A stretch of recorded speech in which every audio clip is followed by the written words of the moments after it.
Diet सैक्स की family, I really hope आप बहुत अच्छे होंगे क्योंकि आज हम एक बहुत ही इंटरेस्टिंग टॉपिक डिस्कस करने वाले हैं और ये एक ऐसा टॉपिक है जिसके बारे में आप सब लोग सुनना बहुत पसंद करेंगे।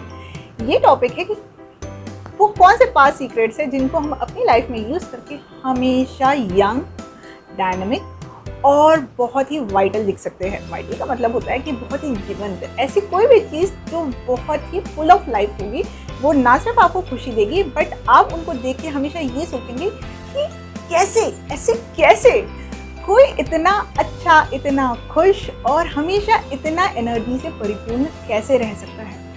जी हाँ, इंस्टा पे तो हम बहुत सारे फिल्टर्स यूज़ करते हैं कुछ को यंग, रेलिवेंट और बिल्कुल टू द टाइम दिखाने के लिए, बट सच तो ये है कि हमें कुछ इंटरनल फिल्टर्स की ज़रूरत होती है जो हमें अंदर से यंग रखे, अंदर से रेलिवेंट रखे, अंदर से हमें इतनी चेतना प्रोवाइड करे कि वो एक्सटर्नली रिफ्लेक्ट हो और लोग भी हमसे पूछें क्या लगाती हो या लगाते हो या खाते हो जो इतना अच्छा और यंग और फिट दिखते हो।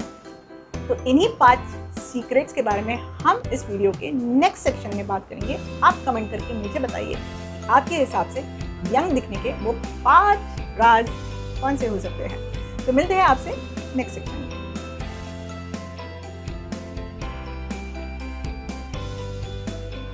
Welcome back my beautiful family.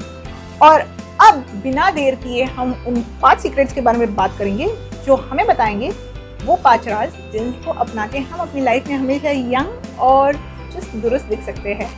Definitely पहला जो सीक्रेट है वो है अच्छा खाना या अच्छा भोजन। ये तो बहुत इंपॉर्टेंट है क्योंकि आप जो खाते हैं आप वही बनते हैं, ये हम बचपन से सुनते आ रहे हैं। अगर इंटरनली ही आपने अच्छा पोषण अपने शरीर को नहीं दिया है तो वो एक्सटर्नली कैसे अच्छा दिख सकता है। अच्छे दिखने का मतलब सिर्फ अच्छी स्किन या अच्छे बाल होने तक सीमित नहीं है। आप में एनर्जी लेवल्स कितने हैं, स्टेमिना कितना है, आप में ताकत कितनी है, आप कितनी देर तक हंसते हंसते खुश रह के काम कर सकते हैं, अपनी पूरा रूटीन को अच्छे से बिता सकते हैं।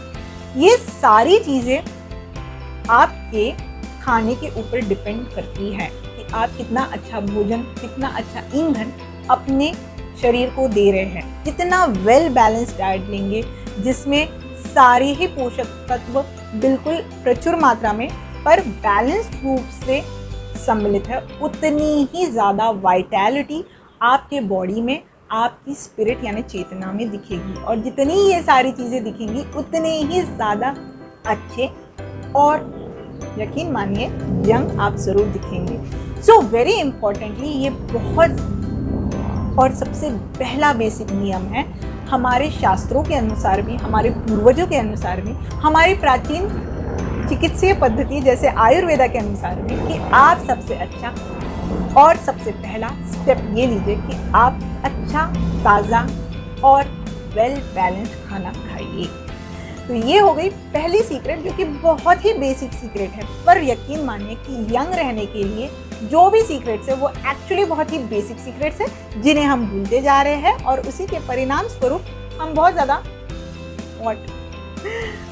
ज़्यादा एक्सटर्नल मैकेनिज्म्स पे डिपेंडेंट हो गए हैं to stay young and relevant. दूसरा सीक्रेट है regular exercise. Regular exercise is very very important. जब आप एक एक्टिव लाइफस्टाइल जीते हैं तो जाहिर सी बात है आपकी बॉडी पूरी मूव होती है, उसमें ब्लड सर्कुलेशन बढ़ता है, आपके सारे ऑर्गन्स, इंटरनल भी जो ऑर्गन्स हैं उनको भी एक तरीके की मूवमेंट मिलती है जिसकी वजह से जो सारे न्यूट्रिएंट्स आपने अच्छे खाना खा के अपने पेट में लिए थे उनका डिस्ट्रीब्यूशन प्रॉपर तरीके से आपकी बॉडी के हर सेल और टिश्यू तक पहुंचता है जिसकी वजह से ऑप्टिमल यूटिलाइजेशन होता है। और जब ऑप्टिमल यूटिलाइजेशन होता है तब तो वो न्यूट्रिएंट्स एब्जॉर्ब होते हैं, आपकी बॉडी को लगते हैं और फाइनली वो जो strength, stamina, vigour, energy, skin की हेल्थ, हेयर की हेल्थ, हार्मोनल बैलेंस, जो भी आप अपने हेल्थ से सीख कर रहे हैं जो बेसिकली आपको यंग रखने और दिखने में मददगार होते हैं वो आपको एक्सरसाइज के एक बेनिफिट के रूप में मिलते हैं। तो exercise is the second secret of staying healthy. It doesn't matter what kind of exercise you are doing. आपको जिम जाने की बिल्कुल जरूरत नहीं है। Even if you are going for a walk or a run or a hiking or any kind of outdoor sports, even that is an exercise. There are so many videos on my channel regarding the exercises. You can go and check out them. Resolution मत बनाइए, अपने young दिखने के काम पर work करते जाइए। और इसी के साथ हम बढ़ते हैं सीक्रेट नंबर 3 की तरफ। फिजिकल हेल्थ के दो एस्पेक्ट्स हम 2 सीक्रेट्स में कवर कर चुके हैं। अब आता है तीसरा सीक्रेट और वो है आपकी mental health. What is mental health? हम एक ऐसे कॉम्पिटिटिव वर्ल्ड में रह रहे हैं जहाँ बहुत सारे स्ट्रेस है, बहुत सारे एक्सटर्नल चैलेंजेस है, जहाँ इसमें हम किसी खास तरह के चैलेंजेस को फेस कर रहे हो, हमारे आजू बाजू डिफ़िकल्ट लोग हो जिनसे हमें डील करना पड़ रहा है, या फिर हमें अपने प्रोफेशनल या एकेडमिक या पर्सनल गोल्स पे लगातार कुछ ना कुछ काम करके कुछ अचीव करना है।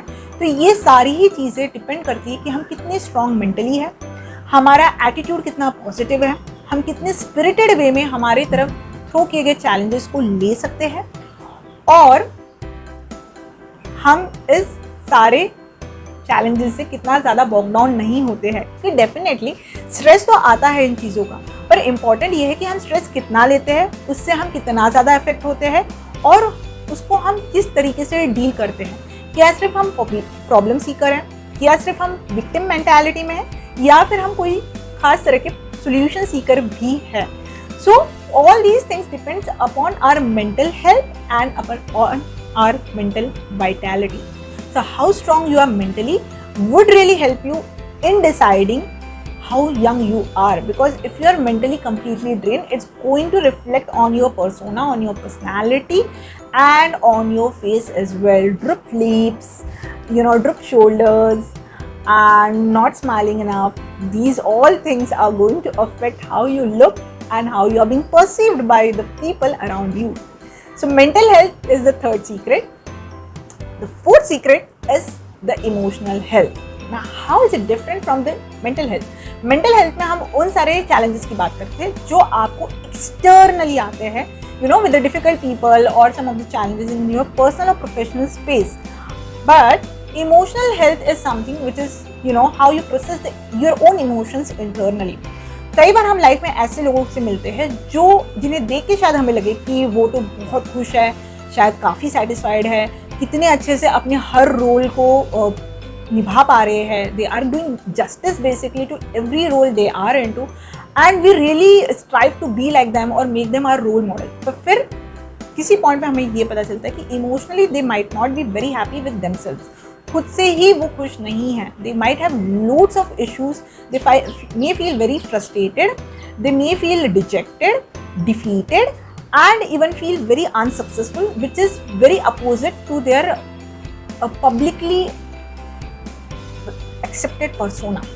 So ये सारी चीज़ें स्टेम होती है बेसिकली इमोशनल हेल्थ की वजह से, कि आप इंटरनली अगर खुद के इमोशंस प्रोसेस नहीं कर पा रहे हैं, उनको आइडेंटिफाई नहीं कर पा रहे कि कौन से बैड है, कौन से गुड है, उनके ट्रिगर पॉइंट्स कौन से हैं, किन ट्रिगर पॉइंट्स से आपको गुड इमोशंस आते हैं, बैड इमोशंस आते हैं, आप किस तरह अच्छे ट्रिगर पॉइंट्स को बढ़ा सकते हैं और बैड ट्रिगर पॉइंट्स को रिस्ट्रिक्ट करना, लेसन करना, या उनसे किस तरह डील करना। अगर आपके पास इसके लिए कोई स्ट्रैटेजी नहीं है तो you are going to be really very unhappy with yourself for a long term. And two of the ways which I can really suggest you right now to work on your emotional space is, one, just take out some me time for yourself. अपने लिए थोड़ा सा time निकालना, अपने आप के साथ, अपने इमोशंस के साथ जस्टिस करना। It also gives an outlet to let go of all kinds of pent up emotions. तो खुद के लिए टाइम निकालने में आप जो पसंद है वो कर सकते हैं। It could be just sitting and gazing around, और it could be watching television, it could be socialising, friends या फैमिली के साथ मीट करना, उनके साथ फ़ोन पे बोलना, या किसी हॉबी को परस्यू करना, B it reading, B it singing, B it dancing, B it just cooking. It could be anything. Indulging in any kind of an art activity is also a kind of an outlet which should be pursued if you have lots of emotional issues. Journaling करें। So second तरीका ये है कि आप journaling करने लगे अपने सारे emotions, and that would help you to really identify the emotional patterns you are really facing in your life. Specifically the repetitive emotional patterns and repetitive experiences you are getting in your life. जब आप ये emotional patterns identify कर लेंगे, then I'm sure you would find some kind of a solution or a breakthrough to get out of that vicious cycle. So that's the fourth point of really tackling your emotional health. And what's the fifth secret? The fifth secret is little surprising, but it's spiritual health. Yes, the spirituality is the one thing जो कि हमें root करता है, grounded रखता है और हमें basically reality के बहुत नज़दीक रखता है. It's so easy to get drifted in today's virtual world, जहाँ बहुत ज़्यादा प्रेशर है on a certain kind of lifestyle और on a certain kind of way you carry yourself. But spirituality gives that a balancing act which really helps you to get out of this whirlpool. और prayers है, meditation है, yoga है, whichever faith you really believe in and whatever practices are there, visiting religious places, all these things really help to give a peace of mind, a contentment and happiness to us. And this happiness, this contentment really help us and give us an armor to fight with all the coming challenges. So spiritual health is the fifth but a very, very important aspect to stay young. And just see any of the religious gurus or the people who are really spiritual, who are into a lot of spirituality, you will find a different kind of a glow on their personality, on their faces.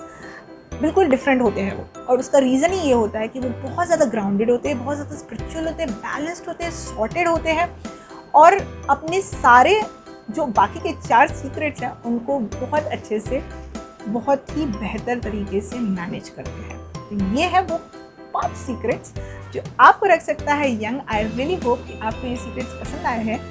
मैं आपकी comments का इंतज़ार करूँगी. Video पसंद आया है तो like करना ना भूलिए. चैनल सब्सक्राइब नहीं किया है तो सब्सक्राइब ज़रूर करिए. अपने लिए, अपने हेल्थ के लिए थोड़ा सा टाइम ज़रूर निकालिए. मैं आशा करती हूँ कि मैं आप सबसे नेक्स्ट वीडियो में ज़रूर मिलने वाली हूँ. तब तक के लिए अपना बहुत सारा ख्याल रखिए क्योंकि आप इस ख्याल को डिज़र्व करते हैं.